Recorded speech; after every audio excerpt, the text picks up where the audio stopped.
when you're little. For a little while it's a big...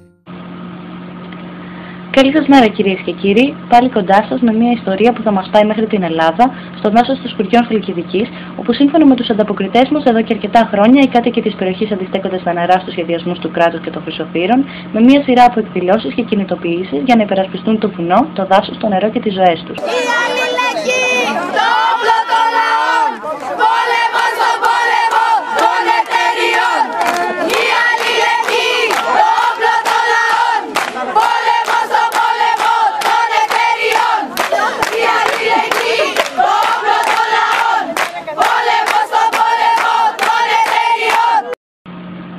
Το τελευταίο διάστημα, οι κάτοικοι βρίσκονται σε ανοιχτή και διαρκή ρήξη με αυτούς τους σχεδιασμούς, καθώς με τη συμβολή ενός ιδιωτικού στρατού τραμπούκων που έχει σχηματίσει η εταιρεία και των κρατικών δυνάμεων καταστολής, επιχειρείται η έναρξη των εργασιών για την καταστροφή του περιβάλλοντος και τις εξορίξεις στις σκουριές. Πάλι ψάχνεις κάπου να κρυφτείς, όταν σε ζωή σου γίνεσαι ανασφαλής. Θέλεις να φύγεις, θέλεις να χαθείς, θες από προσώπου γης να εξαφανιστείς. Μα δεν με νοιάζει. Τώρα τι θα πεις, κατά πάθος ξέρεις πως δεν πρέπει να κρυφτείς. Μην το κουράζεις, μην καθυστερείς, τώρα έχει έρθει η ώρα για να αντισταθείς. Να παραλέεις, να μην σε νοιάζει, τι θα έχουν αυτοί, μην τους φοβηθείς. Λοιπόν, να καλημερίσουμε την κυρία Φωτεινή Πιπηλή, βουλευτή της Νέας Δημοκρατίας, και καλή εβδομάδα κυρία Πιπηλή. Επίσης και θα ήθελα από την αρχή να δηλώσω ως βουλευτής το εξής.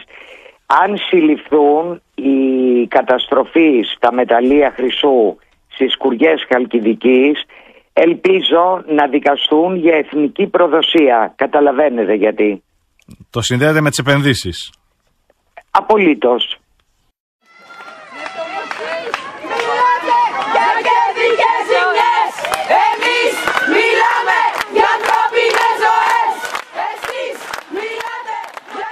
Η έμπρακτη, πολύμορφη και στεναρή αντίσταση των κατοίκων στα καπιταλιστικά και κρατικά σχέδια έχει ενεργοποιήσει ένα όργιο καταστολής εναντίον τους, με απαγωγές ανθρώπων, εισβολές και αποκλεισμούς χωριών, καταλήψεις ολόκληρων δασικών εκτάσεων και μπλόκα ελέγχου στους δρόμους. Τρέχουμε όλοι μέσα στις αίθουσες, τα παράθυρα έπαιζαν από παντού, μπήκανε μέσα τα δακρυγόνα, μια μαθήτρια έπαθε κρίση πανικού, έχασε τις αισθήσεις, έπεσε κάτω. Τώρα είναι δίπλα ο γιατρός από το αγροτικό μαζί με υποστήριξη οξυγόνου, είναι καλύτερα. Και μια άλλη μαθήτρια επίσης δεν μπορεί να πάρει ανάσα. Τα μάτια είναι έξω από το σχολείο αυτή τη στιγμή. Πέταξαν δακρυγόνο μέσα στο σχολείο μπροστά στους καθηγητές. Είναι απαράδεκτο αυτό το πράγμα. Κοντά όλοι να σκάσουμε στο σχολείο, δεν μπορούμε να βγούμε έξω. Αυτή τη στιγμή... Με συνθήματα όπως «Χούντα δεν γνωρίσαμε, μα ούτε ελευθερία, η τρομοκρατία μπήκε στα σχολεία», οι μαθητές και μαθήτριες του Γυμνασίου Λυκείου Ιερισσού εκφράζουν την αλληλεγγύη τους και δηλώνουν ότι η τρομοκρατία του κράτους δεν θα περάσει.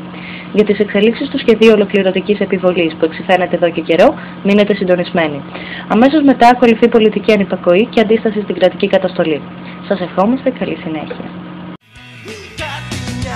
Να σ' ανησυχεί, κάποια αιμονή σου αναστατώνει την ψυχή. Τόση εσωστρεφία και τόση ενοχή, τόση μοναξιά δεν της επλένουν τη βροχή. Δεν είσαι μόνος, υπάρχουμε κι εμείς, λατρέοι επιβάτες κάποιας άλλης εποχής.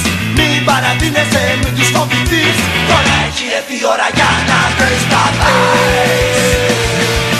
Να παραλέεις, να πεις. Κι με τα χρόνια που περνάνε κι όλα μοιάζουνε τα ίδια. Κοίτα τη ζωή σου μου πετάξεις στα σκουπιδιά. Κοίτα μη σε κάνουν να μισήσεις τον εαυτό σου. Μίσησε το φόβο που σκορπάνε στο μυαλό σου. Μίσησε το φόβο που σκορπάνε στο μυαλό σου. Μίσησε το φόβο που σκορπάνε στο μυαλό σου.